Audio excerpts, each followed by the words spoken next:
Oh, if I don't do it, you'll be like, you never support me. I realized that conflict is not the enemy.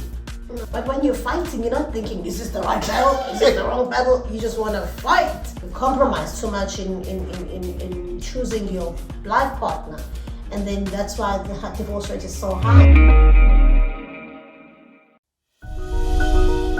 Yo, it's your boy, LJ Chaplin, with Lady Siza, bringing to you Chilling with the Chaplins, where we deep dive, giving you practical concepts in ministry, business, relationship, and personal development, so we can take control of our life. Let's go, and let's get it started.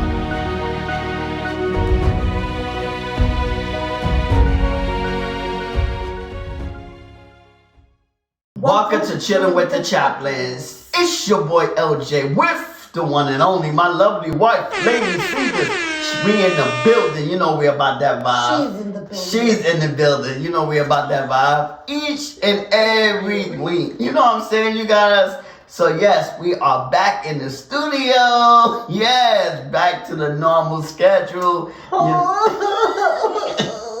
Yes, after my wife being away for a month, and I'm being away for 2.5 weeks. And so I'd like to get my wife take on just before we go into the topic, get her take on us being back as well as on the trip. How was it? I don't want to be back.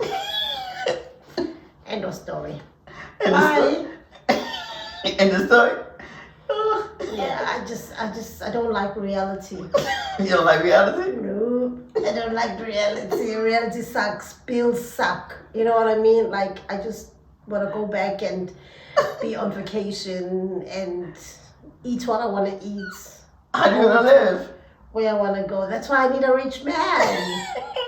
I married the wrong man. Okay. I just want to be a housewife and just travel and shop and go to the gym. You know, you chillers get me. Those who get me, they do. Yes, we get you, Lady Siza, we get you. You know what I'm saying? But yeah, we are back into the studio, and we, just want to vibe and kick it a little bit, So this is our first episode back in the States. Mm-hmm. After 2.5 weeks, because we did some pre-recorded while my wife was in South Africa before she left. We did do a couple of pre-recorded episodes, and we did do a couple of episodes when we was in South Africa, and this is our first episode back. And like I said, it feels different now being going to South Africa and coming back into the States. It does feel different, but I am excited, and I do look forward to a lot of great things that's coming in the near future. And so I do feel good. I feel good. Awesome. Let's get on with the show. Yes, let's get started. So today, we just want to talk about conflict resolutions, because we know a lot of us, like myself, we struggle with dealing with conflict. A lot of us don't like conflict. We feel like it's like a cuss word. It's the enemy, and we don't like dealing with it. And so, not a lot of people like my wife. My wife, she don't mind. she don't mind conflict.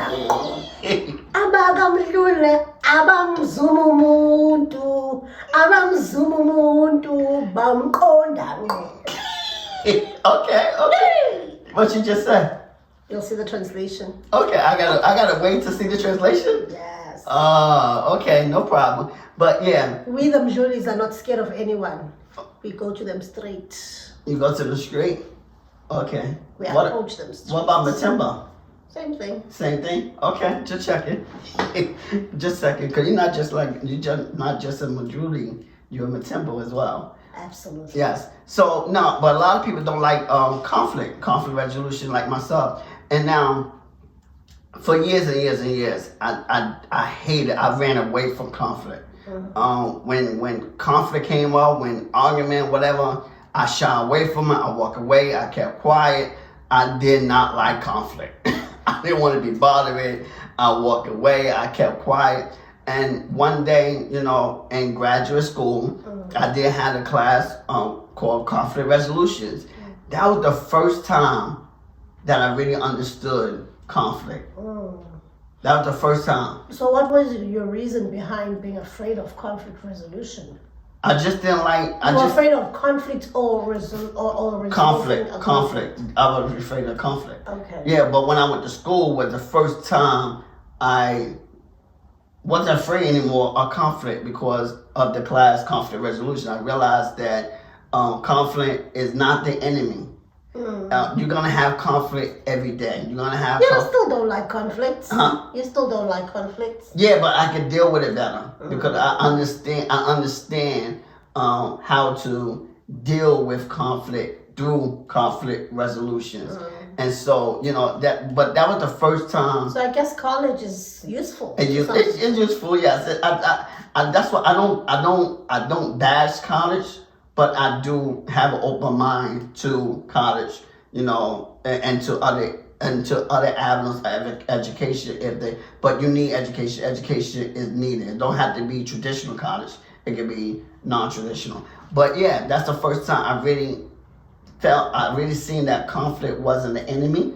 And Lauren, you know how to handle and know how to deal and know how to cope with conflict resolutions. Then there can be a situation where everyone wins.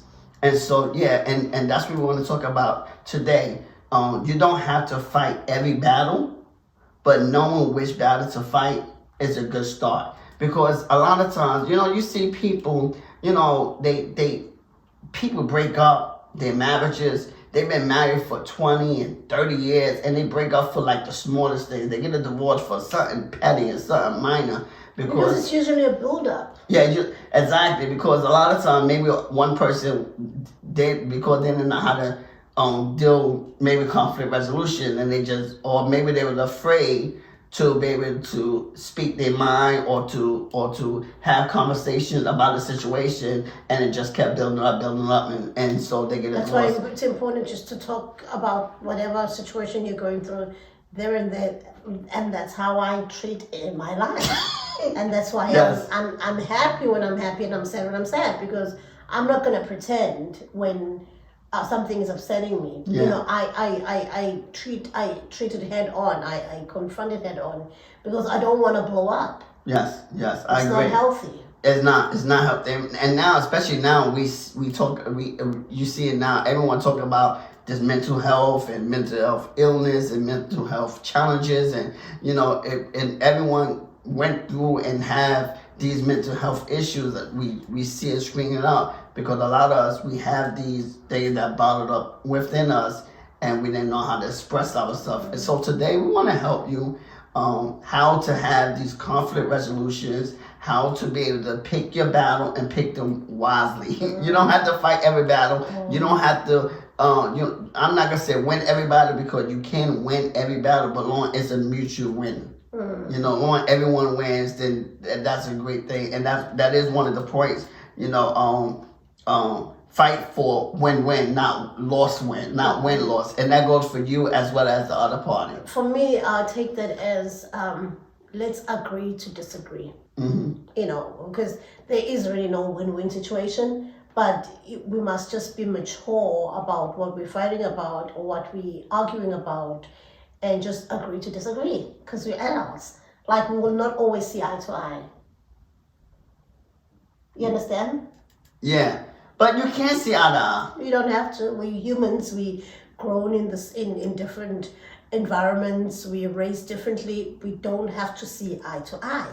But it doesn't mean that because I don't agree with your opinion, it means I have to agree with it just to make you happy. Yes. So that's why the term is let's agree to disagree. But I'm saying a win-win situation, but both parties to win. I agree. We might not always agree, but long as both parties is able to cope with the situation, you know, there is a win-win, because if both parties able to agree on something. There's always somebody who's going to compromise, Leonard. Always. Because even the agree to disagree, somebody's compromising. Even in the sports realm, somebody they have to, and that's the thing about conflict resolution. Both parties do have to. That's the thing. That's a win-win situation. Not both. There'll always be one who they call him the bigger person. You're not really the bigger person. You're just compromising, trying to keep the peace. You know what I mean?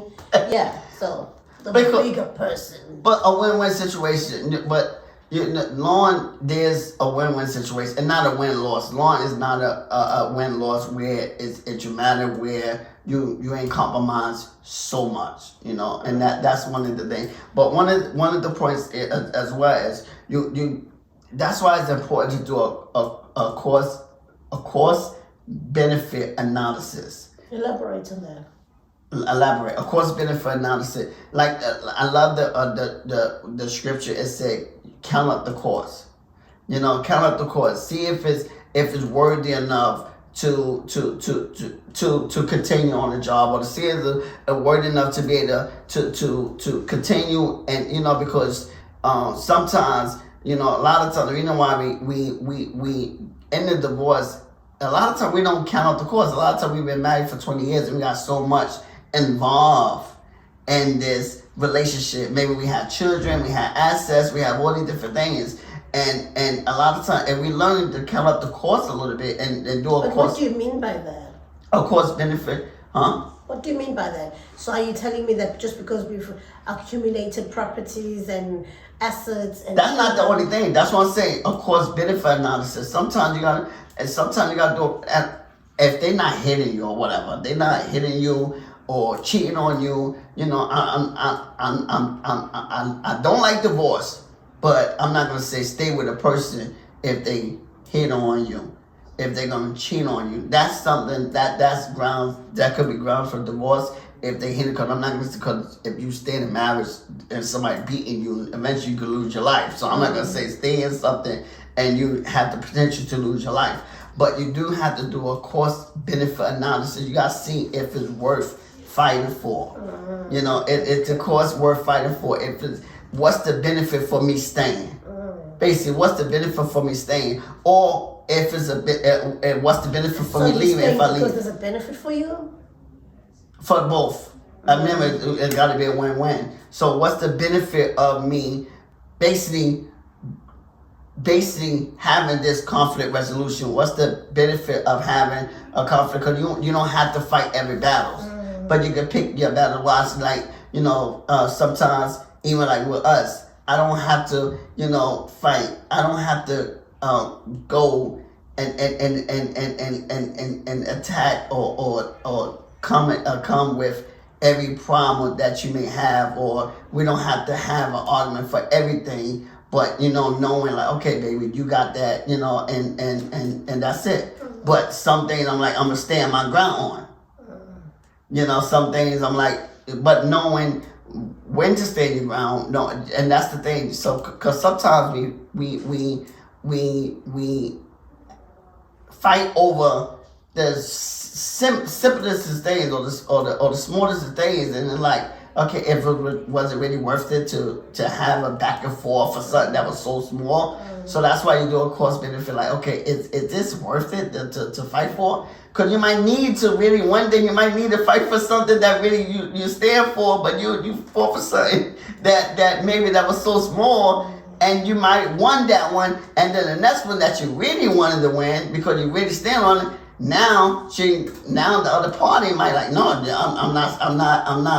I'm standing my ground. You're not gonna win this one. So knowing which battle to fight. Knowing when to stop. Yeah, no, and that's why you want to do a cost benefit analysis, knowing which battles to choose. Basically, choose your battles wisely. Choose your battles wisely. All right. Yeah, choose your battles wisely, and then that's why to have a win-win situation during the cost benefit analysis, and in order to have this win-win situation, win-win conflict resolutions, open dialogue is critical. It's critical to have. Communication is critical in anything, anyways, in any relationship. And then not just communication, evaluate the communication. Evaluate everything that you're talking about. What you mean? Huh? What you mean? What I mean? Yeah. Yeah, because when you're communicating, right? Now you. I don't remember us evaluating anything. I mean, like, come on, talk. Practical, not theory. But communication is everything. Yeah, but what do you mean by evaluating? When you want to evaluate the conversation after the conversation, you evaluate the conversation. See, this. I'm trying to get it out, but evaluating the conversation after you had the conversation. Have you ever done that? I do. Oh, really? Yes. And that's why sometimes I have to come back and say, you know what, I was wrong. Oh. So that's what you mean. Yes, that's what I mean. So Thank you. once you've argued with somebody, you evaluate and convince them that you're right. Yes. Then it's necessary to go in your little corner and realize that you were wrong and come back and admit that you were wrong. Sometimes, yes, but sometimes I could be right. And that's why you do that, communication. So do you come back and say, I told you so, when you're right? No. I think you do. No, I don't. But to have a win-win situation, you want to have an open dialogue, and then after you have the open dialogue, you put everything out there, you put everything on the table. And like we learned with communication, you hear what the other party had to say, and while that person talking, you are quiet and you let them speak. Because if you speaking while the other person talking, you're not listening. You're not listening because you're trying to talk over the individual. But we're having an open dialogue is allowing the person to speak and you listen. And then once they stop, you talk and they listen. And that's having an open dialogue. Not the back and forth chatting match. That's not an open dialogue. You chatting. You arguing. You going back and forth. But an open dialogue is one person talk, the other person listen. Gotcha. Yes. Okay. And then once you have the open dialogue and you sit down, you finish, and then you evaluate it and see, okay, yeah, right. Because now when you by yourself, you had to think about it. You had to meditate. You had to meditate on what y'all were discussing on. And so that's very important to have a win-win situation, because a lot of times when you have these open dialogue and then you're evaluating, sometimes you will realize, oh, okay, you know what, she was right or he was right or whatever, so and so, and then you had to come back and apologize and be able to come up with a better solution. All right. Yes. Moving on. Yes, but one thing you want to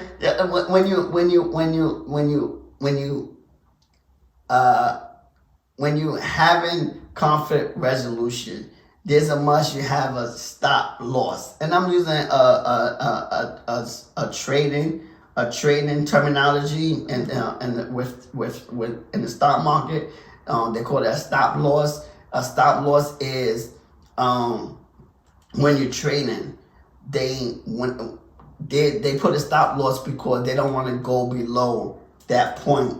If they feel like they lose it at a certain period, they stop it and they sell their stocks. And so this is what happened when you want to have a stop loss, because if you see something that's unresolved or you see something that that's not worth it, then you move on. So you put that stop loss in there so that you're able to know, okay, you know what? That's it. I'm not gonna continue on with the conversation. We didn't resolve it, and that leads to the next point. Let go of unresolved issues. That was a great analogy, though. That was a great analogy. So point number 4, what is it? Let go of unresolved issues. Yeah, that's the same thing. Have the stop gap, so that if you see things is not working, you're like, okay. And cause a lot of times we stay in relationships, we stay in marriages, we stay in business with business people, and like Yo, and it's not working. It's like the person cheating on you. How many times you accept that person back in your life after you gave a one chance, then you gave a second chance? You gotta eventually say, you know what, enough is enough. Yeah. You know, enough is enough. When you gonna say enough is enough? That's it. You know, I don't want to be hurt anymore. And especially if you see. But then matters of the heart are really up to a person, because you can,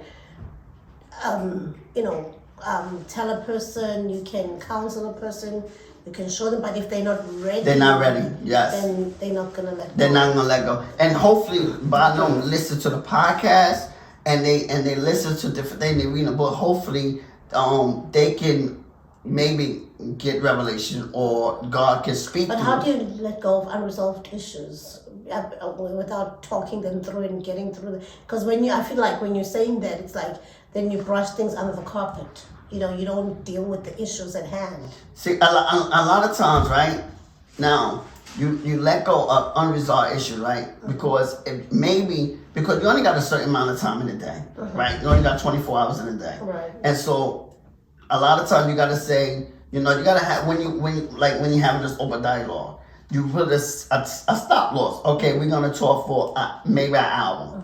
If it's unresolved, we're gonna pause it for a minute.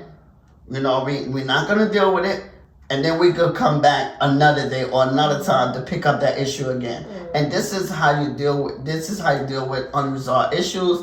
But you gotta have that stop loss, because if something is unresolved, it don't mean it. You just don't keep going, and because eventually it escalates. It can escalate and get worse. So a lot of times you gotta have that stop loss, and just be able to come back another day. Just like in the stock market. Okay, if you lost that, oh well, you come back tomorrow and you do it again, and eventually in the stock market, if you consistent and you know what you're doing, and you if you is not moved by your feelings, your emotions, and just like in Revelation, you're not moved by your emotions and your feelings, then guess what? You will win the stock game.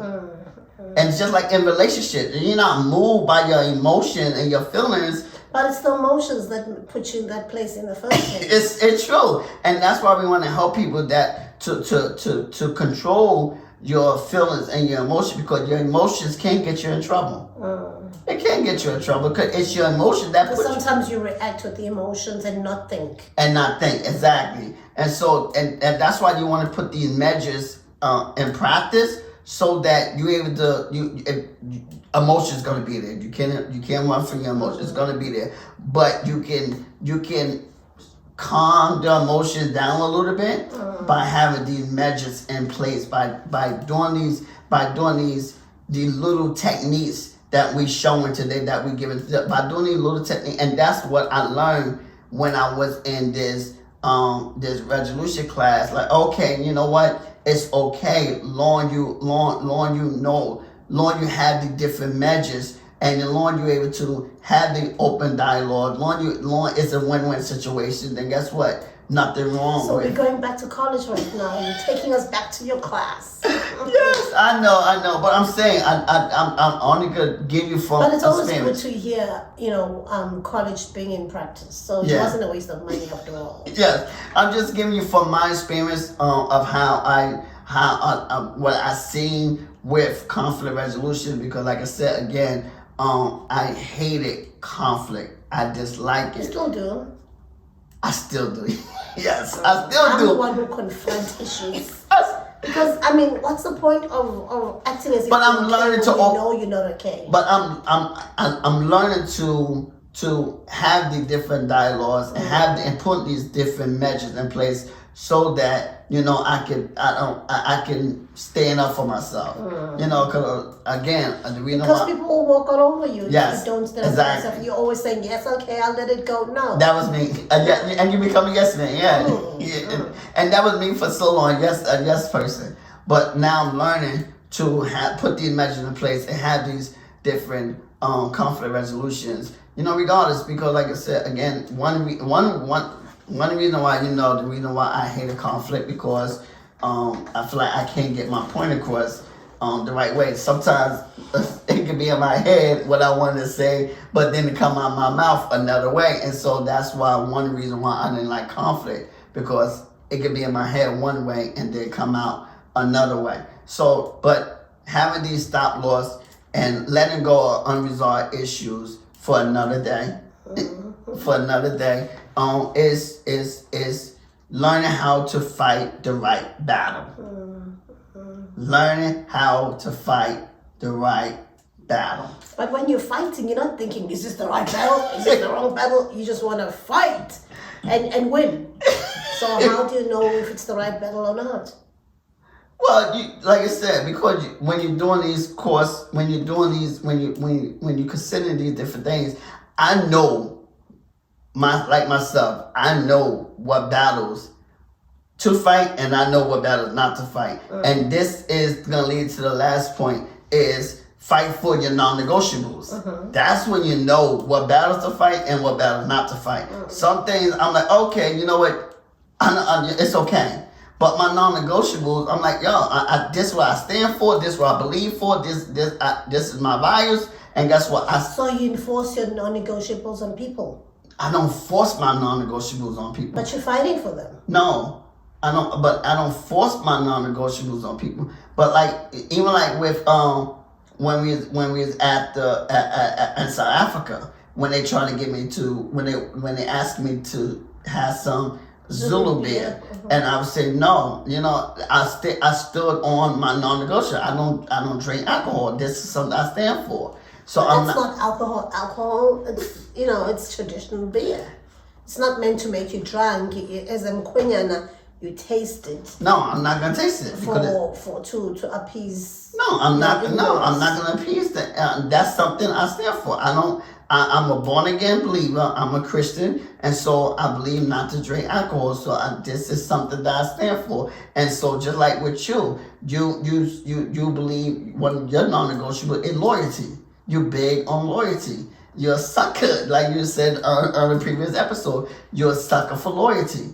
And so these is your non-negotiable. This is something that you will stand on. And if somebody crossed that line, like you meant on the result, if somebody crossed that line, you're gonna let it go. You gotta say, No, I don't let it go. I let them go. You let them go. You block them. Oh yeah, I delete. You block, you delete, but that's and remove from my memory. So just like when you're in business, if you see someone cross the line, you're like, okay, you know what? I can't work with you. You know, if you're a person of integrity and you see somebody cheating or stealing or whatever, you're like, no, I can't work with you because I can't trust you. You might these are non-negotiable. These are things that you're gonna fight for. You can see with your eyes. You can observe. That's why it's critical to observe with your eyes. And see, because you're like, okay, you know what? If your values is one thing, and you see somebody doing something different, you know, like and like, yo, I can't deal with that. And so that's how you deal. But in marriage, like us, you know, like certain disagreements, I won't. Like even when we disagree. Yeah, we do. Really? Yes. Oh, Chaplins. I thought you were a happy couple that never disagree. No, we disagree, Chaplins chillers. We disagree a lot, but a lot. Especially doing the podcast. I'm saying but some things, you know, we win-win situations. Because sometimes my wife don't like to do different episodes or different topics, and she don't want to talk about it. And sometimes she'll talk about it. I guess it's because, like, you know what? It's not worth it. When I'm forced to it. and so, you know what? It's okay. But it's not okay. I am forced to it. So I just have to oblige as the wife, I guess. No, you're not forced to it. Oh, if I don't do it, you'll be like, you never support me. So that's not true. I drag myself and I sit my ass and I listen and I participate. Okay, that's what good wives do, because they end up saying, "Yeah, you're supposed to be there. Help me."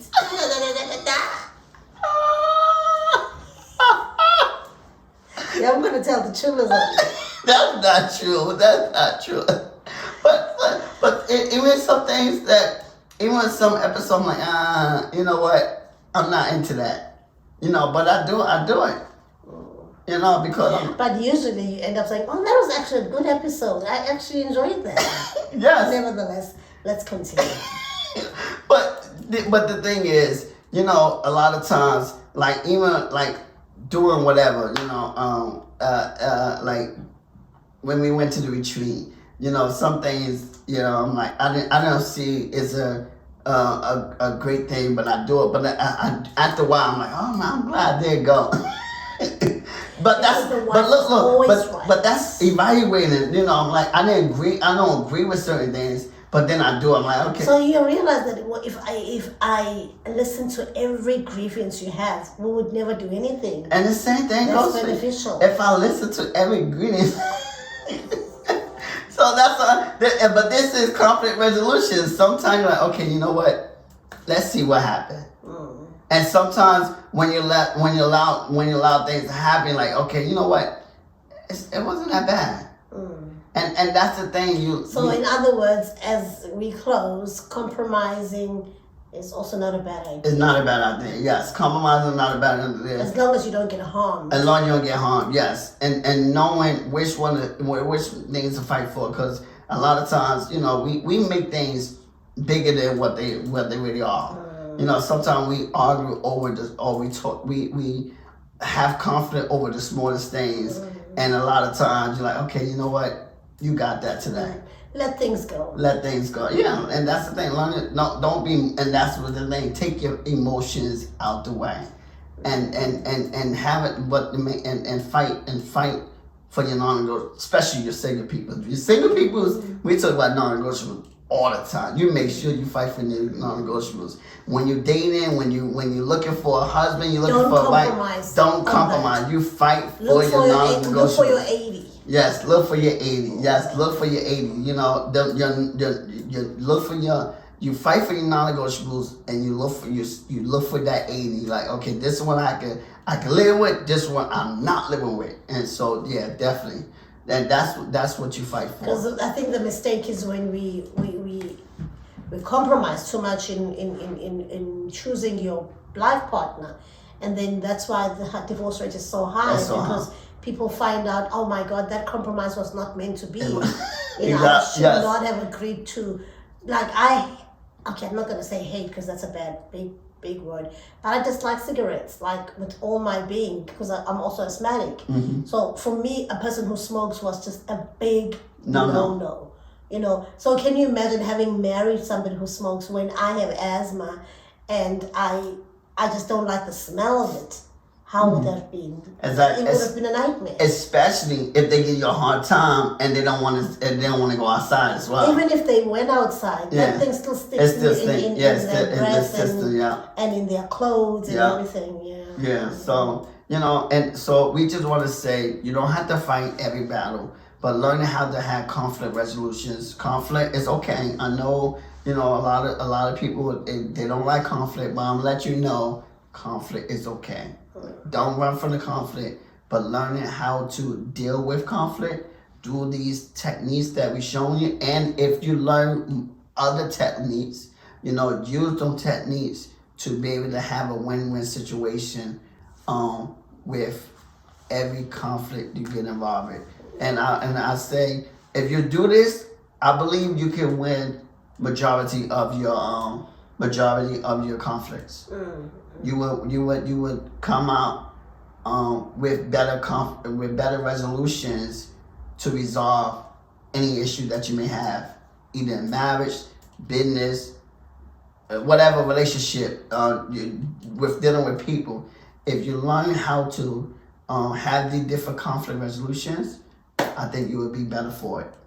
Well, thank you, LJ, for such an insightful session. Well, thank you, Lady Siza, Lady Siza, my awesomeness it's like you're rehearsed. Just thinking about it. For doing this podcast. No, I told you it's in my head. I had no choice. Chillers say. You had a choice. I didn't. You did have a choice. I just compromised. Okay, you compromised. Yeah. Yeah. But how you like this episode? It was cool. It was cool. But this episode is sponsored by Next Opportunity Window. Yes, this is a dope community where we all to come together and learning how to have conflict resolutions. Yes, and learning how to to win in life, in business, in career, whatever you want to. Where you can come and be coached by your boy LJ. He's not a boy, he's a man. Your man, whatever, your boy LJ. But we you're able to learn from like-minded individuals, and we're able to share our thoughts, our ideas. And for everyone, you can be heard. Everyone can be heard in this community. We do have daily themes that you can look over and just feed on the content, and then comment, engage on the content with the daily themes, daily motivations. We have monthly webinars where I pick a topic that I felt that the community can learn from, as well as we do quarterly mastermind. This quarter we're doing a mastermind on put your dreams to the test. Very good. From John Maxwell. We did chapter 1. It was an awesome chapter, awesome mastermind. And so these are the things that you be getting when you come into the mastermind. Or into the community. You get all the replays, all the live, as well as we do have some other things that's coming up. So we say get in now, get in early, because like I said, we give you a 7-day free trial. The test is out, the trial is out. 7 days. And then you like it, you want to stay, you want to commit to your growth journey. We say it's a small investment of $9.99. It's less $9.99. It's less than $1 a day, 33 cents a day. It's less than a cup of coffee. Less than a cup of coffee for you to join this community. And so the value you would get in joining this community is priceless. And so we say get in early, because like I said, as we continue to add more things to it, the prices will go up. As we continue to add more value, the price will go up. So we say get in now, so that you have lifetime access to everything we add. You get it at $9.99, and everything we add, you can have most of the things that we add, you can have lifetime access to. And so, yes, small investment, $9.99. In rands, that's 150 rands. So if you're more or less. Yes, more or less. Depending on what the dollar is saying. Yes, you're right. It depends on what the dollar say, or the currency, currency rates. Yes, and so we say you can follow us. Yeah, you can follow me personally on Instagram at Lady Siza 1, or you can collectively follow us at Chilling with the Chaplins. Or you can follow LJ at Get Inspired by LJ on Instagram, YouTube, and Fanbase. As well as subscribe to the channel. Yes. Subscribe to the channel. Or you can listen to us on our audio platforms on... Yes, on Apple Podcasts, Spotify, Google Podcasts, Amazon Music, as well as my wife's favorite. Go ahead, honey. I forgot. Alexa's play Chilling with the Chaplins. He liked putting me on the spot. Yes. And so we also on our radio. We don't play FM, Stitcher. We don't wherever you listen to podcasts. We say follow us, rate us, hit that, leave a review. It does help us to continue to grow the channel. And so we say continue to support us by following us. Support us by following us. If you listen to this podcast every week, we say, and haven't followed, to support us, hit the follow button. Yes. Subscribe to the channels. That's one way you can support us. That's one way you can show love. Yes, and share the video to your friends, your families, and strangers, and enemies. Yes. So we just thank you. I think that's it. That's it. So we're going to say, see you in the next video. See you next week. Take care. Bye-bye. Yo, it's your boy, LJ Chaplin with Lady Siza, bringing to you Chilling with the Chaplins, where we deep dive, giving you practical concepts in ministry, business, relationship, and personal development. So we can take control of our life. Let's go and let's get